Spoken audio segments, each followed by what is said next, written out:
What if the greatest thing you have ever searched for was never outside of you? Not success, not recognition, not even peace. What if the thing you have been trying to become was something you already are? More than 100 years ago, a young monk from India crossed oceans carrying an idea that sounded radical then, and still sounds radical today. That human beings are not broken creatures trying to become divine. We are already expressions of something infinite, and we have simply forgotten. This was the message of Paramahansa Yogananda. And for millions of people around the world, his teachings became a doorway back to a question modern life rarely asks. Who am I, beneath my thoughts, my roles, and my endless striving? This is the story of the forgotten path back to the infinite self, and why Yogananda believed it belongs to everyone. In 1893, in Gorakhpur, India, a child was born who would later become known as Paramahansa Yogananda. His birth name was Mukunda Lal Ghosh. From an early age, according to his own autobiographical accounts, he felt drawn towards spiritual life with unusual intensity. While other children imagined careers or adventures, he became fascinated with saints, meditation, and the possibility of direct experience of the divine. But Yogananda did not describe spirituality as belief. He described it as realization. That distinction would become central to everything he taught. Because belief depends on ideas. Realization depends on experience. And experience changes people. As a young man, Yogananda searched intensely for a spiritual teacher, a guru in the classical Indian tradition.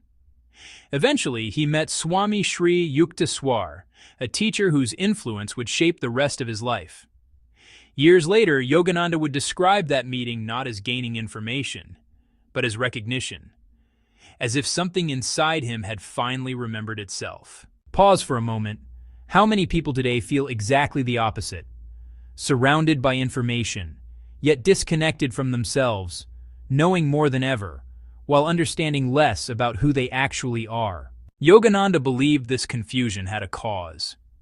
He taught that human suffering begins with mistaken identity, not because people are weak, not because life is punishment, but because we become completely absorbed in the changing surface of existence, body, status, possessions, approval, fear, and eventually we forget the deeper awareness beneath them. His answer was not withdrawal from life, it was awakening within life. That awakening had a name, self-realization, not self-improvement, not self-image, self-realization. Yogananda defined it as knowing, in direct experience, that our essential nature is connected with a greater spiritual reality. This idea did not originate with him. It comes from older Indian philosophical traditions and yogic teachings stretching back centuries. But Yogananda became one of the most influential figures introducing these ideas to Western audiences in the 20th century. And he did something unusual. He translated mystical concepts into practical language. He said, "You do not need to escape the world. You need to stop being hypnotized by it." Think about that. Modern culture tells us that fulfillment arrives after one more achievement, one more purchase, one more milestone.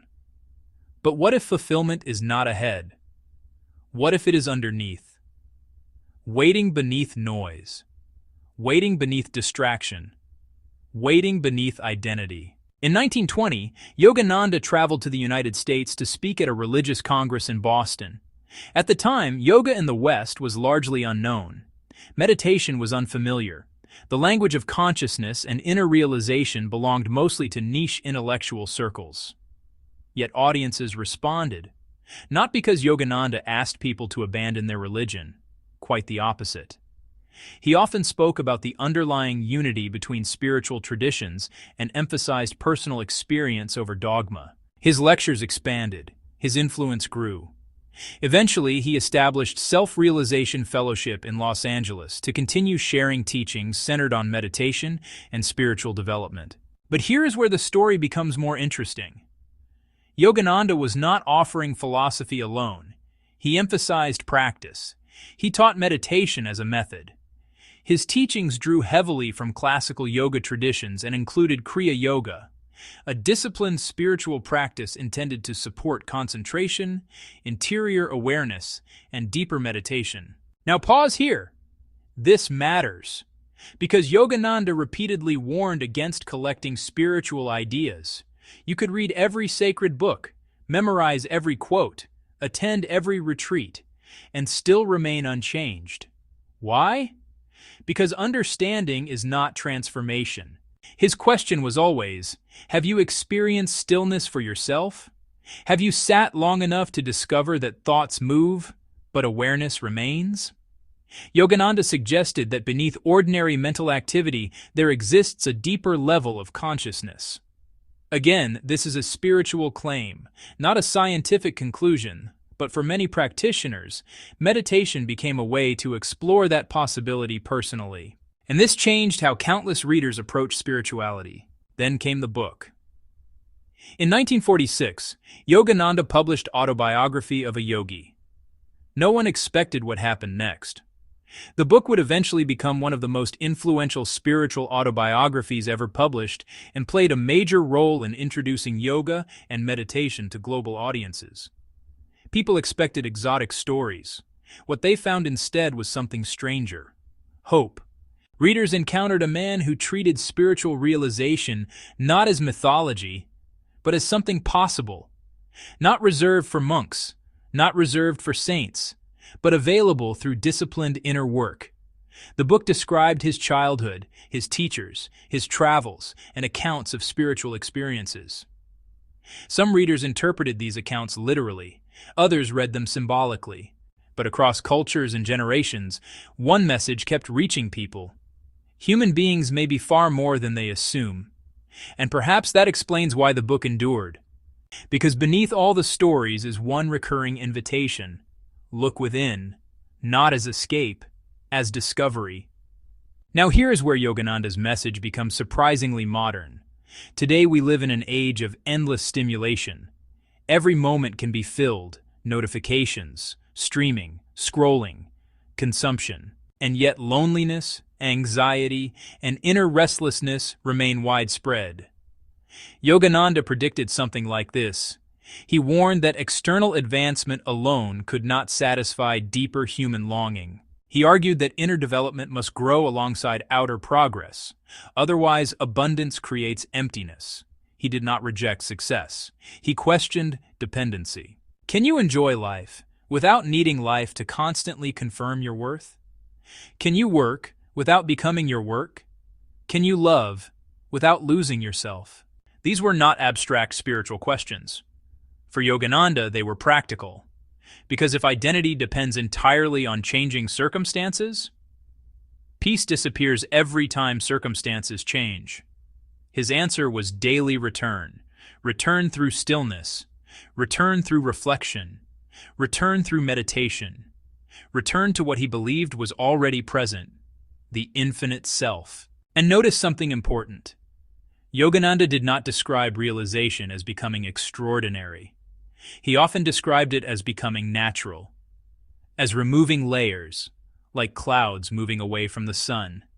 The sun was never absent, only hidden. That metaphor appears repeatedly across spiritual traditions: not achieving, remembering, not becoming, recognizing, not acquiring, returning. So perhaps the forgotten path is not hidden because it is difficult. Perhaps it is hidden because it is quiet. Too quiet for a world addicted to speed. Too simple for a culture obsessed with complexity. Too inward for systems designed to keep attention outward. And yet generation after generation continues rediscovering the same question: if everything I built disappeared, what remains? Yogananda's answer was immediate. Awareness remains. Consciousness remains. The witness remains. The deeper self remains. Whether someone agrees with that spiritually or treats it as a contemplative metaphor, the invitation is still powerful. Look beyond surface identity. Spend time with silence. Question automatic assumptions. Discover whether peace can exist independently of circumstances. That was the experiment. Not blind faith, practice, experience, discovery. Yogananda once helped bring the language of inner realization into public conversation. But perhaps his deeper contribution was simpler. He reminded people that spiritual life does not begin in temples. It begins with attention, right now, in ordinary moments. One breath, one quiet pause, one honest question. Who am I when nothing is being performed? And if you follow that question deeply enough, perhaps the forgotten path does not lead somewhere new. Perhaps it leads home, back to the infinite self.